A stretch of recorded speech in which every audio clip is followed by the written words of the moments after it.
We have this. This is a Quadrajet that's specifically for a Mopar application. This is a carburetor from my friend John Wilburn over on the John Wilburn channel for his Nans van. It's an 84 Dodge van. In 1984, well, it might be 85, I guess. But in 1984, Chrysler switched over to the Quadrajet carburetor because the Thermoquad was no longer being manufactured by Carter Corporation. So this is a specific Mopar application, Quadrajet carburetor. And I decided to blow it apart, find out what was wrong with it. We're going to make some vast improvements on it for drivability and overall performance. But literally, this is just completely taken apart and as is. So we'll go over some of the Mopar specific stuff to it because there is a few things that you find just on, well, I've only found them on this Mopar style of carburetor. First thing is the linkage, of course. The linkage is different on a Mopar application than it is a GM application, with having the Mopar kickdown and the throttle linkage assembly for a Mopar truck. It was just a over-the-counter piece, and Chrysler bought these from Rochester for the Mopar 318 and 360 trucks. To first start off, you notice here that this whole section right here of the Venturi is completely different than what you would find in a GM application. And I think it's more or less just about the differences, the way the Venturi is shaped here, and it has an air bleed out here instead of like up in this section and in the air horn. Okay, it still has air bleeds in the air horn, but they look completely different. You see that barb sticking out of there? Most of them just had a lump there with an air horn, or with an air bleed just tapped in from the bottom on these. This looks completely different, and then I'll show you. You look down at the top, you got the two screws that screw in from inside the choke housing, and you see right next to it is an air bleed. You look on this Mopar specific one, and it's got that little horn looking thing right there that sticks out with the air bleed at an angle. That's the only time I've seen it. It could be in other GM applications, but this is the only time I've specifically seen this. And so it changes the shape of the Venturi here just because of that, the way that thing is shaped. I'm not sure why it's like that, but I'm sure it's just probably more of a universal fit thing than it is the specified applications, because GM Quadrajets were all built and designed for the specific application that they were on. And so this Mopar one, I think, is maybe more of a universal, so that's why it's like that. I'm not sure. But all in all, it's just your basic 76 and later Quadrajet. The only difference is these have, this is what they call an M-rod carburetor. This is the rod. And the difference between this rod, let me get this to focus. The difference between this rod and the other rods, the K rods, the P rods, the tip on it is 31 thousandths instead of 26 thousandths, which is almost all the other applications, with the exception of the later trucks went to the M rods, just like this one did. But when I took this carburetor apart, if you notice, it looks a little bit weird because nothing's symmetrical in here. It's this rod right here, the pickup tube for the secondaries was, and that's just an air bleed tube, was laying down in the bowl. And let me see if I can find it here. But it doesn't really matter. I'm just going to knock it back in and make sure it's level with the other ones, and just do that with a piece of wood so it doesn't damage the brass. But simple. The other things I found out was what was wrong with the carburetor itself. See that? That's probably a significant vacuum leak on this carburetor. I don't know. It might actually be, it goes like that. It might actually just be similar to like the vent, and it didn't really matter, but it being blown out right here could have caused a vacuum leak. But yeah, the gasket was blown out, and that tube was laying down in the bowl of the carburetor itself. Everything else looked pretty good. So I am going to disassemble this base plate. I'm gonna throw the base plate in the ultrasonic cleaner, get this thing all cleaned up. I am going to ream these holes out for the shafts, install brass bushings there so it's not a vacuum leak around the shafts, because that's what these are notorious for. When they get a lot of miles on them, the shaft gets worn out behind the linkage, and you get an intermittent vacuum leak based on where the carburetor is at in its travel. So that brass bushing tightens it up, and then it makes it a replaceable piece for this foreseeable future.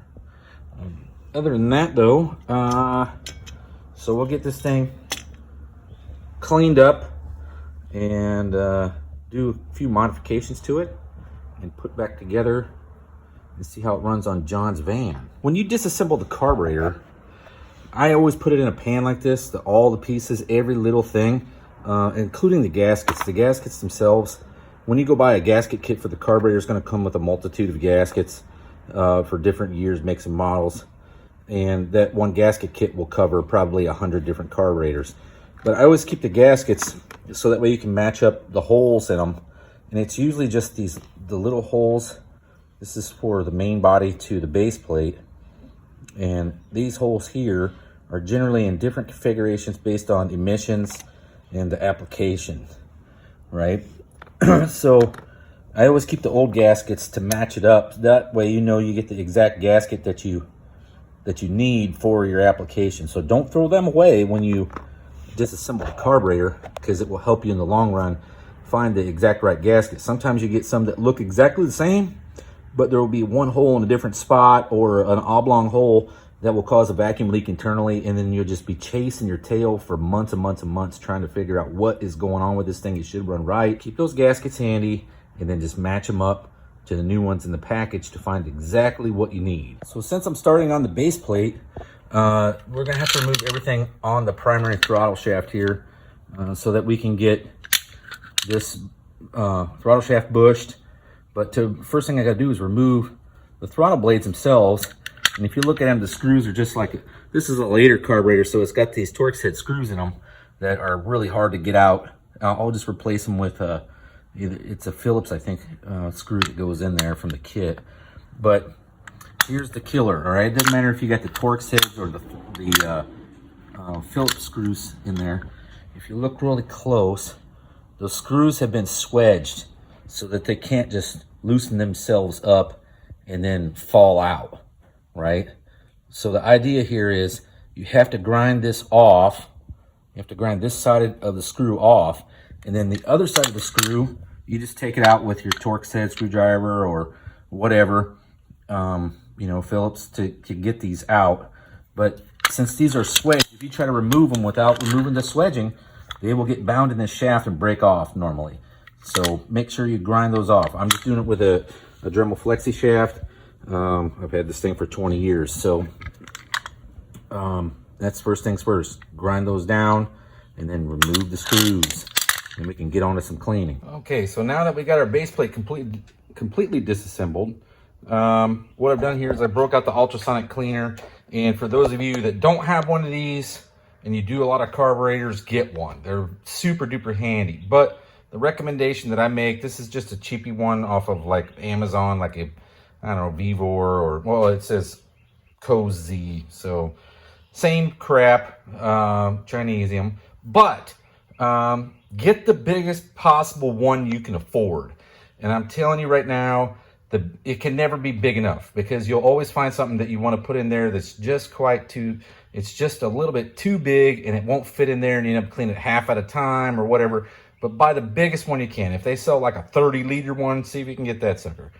But how we're going to do this is everything I took off of the base plate here. The only thing that's left right now is just the primary throttle shaft and the base plate itself. All the springs and weights and mechanical stuff, doodads, they're all here in this jar, okay? And so in the cleaner is just some Lysol cleaner. It's all I had. I prefer to use LA's Best, but this is what I had sitting around, so I decided to throw it in there. Plus, if you ever want to sniff the carburetor when it's done, it'll smell minty fresh or whatever this is.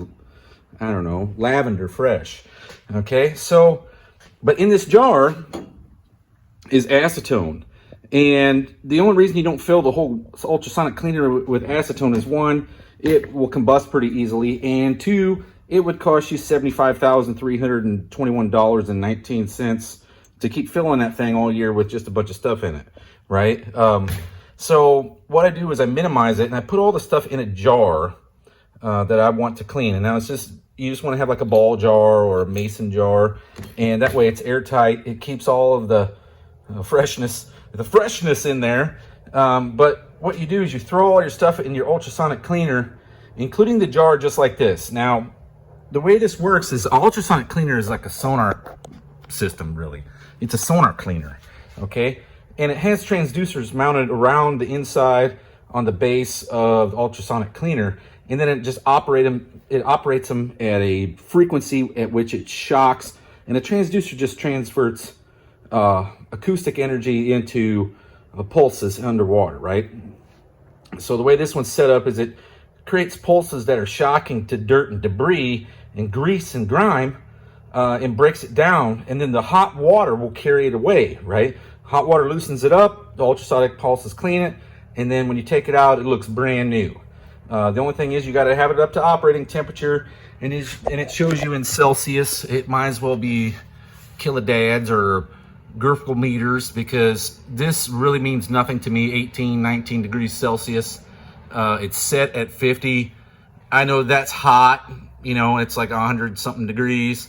And this is pretty dang cool because it's 18 degrees away from freezing. But it needs to be up to operating temperature. It usually, mine's so broken and used that it's set at 50 degrees. The heater won't come on until the dang thing's running. And then when I do run it, I have to watch it because it will run away. It'll be 65, 70 degrees. It just keeps the heater running the entire time instead of setting it in an actual temperature. So that's what sucks. So here we go. But I'm going to heat it up. I'm going to throw in, I got my my purple cleaner stuff in there, so it smells awesome. And we're going to throw the jar in, which has all the little parts. And anyway, the sound waves will transfer through the water, through this jar, into the liquid, the acetone that's in there, and we'll clean it just like if you had, you know, it was in the cleaner here. Okay, so the sound will travel through the glass, which really doesn't matter to it because it actually works better in the glass, but and then use the acetone to clean the small parts. And I keep everything from the base plate all in this one setup. And when I'm done, I'll put it in another pan, and that way every part in there is just from the base plate. So I don't mix and match anything that would necessarily doesn't go to this carburetor or this portion of the carburetor. So just keep it in separate pieces. But that's what we're gonna do.